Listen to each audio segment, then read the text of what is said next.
Yeah, so I'm Captain Wes Hineline, W-E-S, last name Hineline.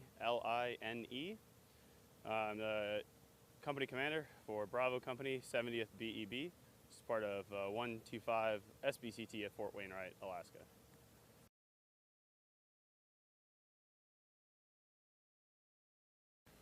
So we have, like I said, a joint force, a multinational force.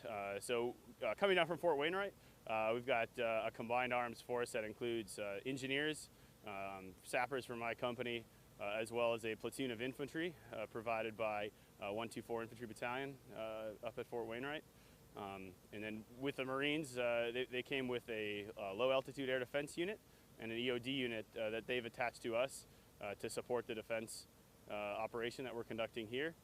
And then on top of that, we're also working with a Canadian unit that's providing forces to my company team. And then we're also working with some British forces that are assisting us in a pretty complex mission set and allowing us to test our abilities not only to mission command and coordinate with the Marine services that are up here, the Marine Task Force, but also to test our ability to communicate with Canadian forces and British forces and really hone that ability in the Arctic.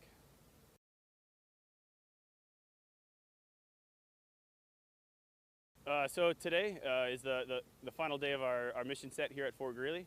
So we've got forces set up in battle positions arrayed around the airfield here at Fort Greely, along with some other critical infrastructure that supports base operations here. So my team is out in battle positions, both dismounted and mounted, testing the capabilities of our equipment to maneuver in the Arctic environment, and as well as our soldiers to implement skills that they've learned that allow them to conduct dismounted movement in the Arctic. So I've got roving patrols out on skis. We've built some icecrete battle positions. We're testing some of our strikers and our RG's ability to use their systems that work very well in the summer and then sometimes need a little extra care in the winter to get those operational. So we've got them all set up. We've got a force of Canadians that are monitoring airspace in real time and allowing us to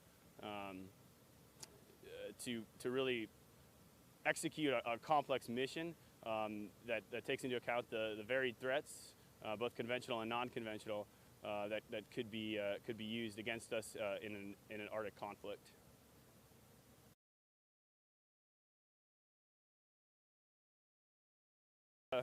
I think it's a tremendous opportunity for us as a force at Fort Wainwright.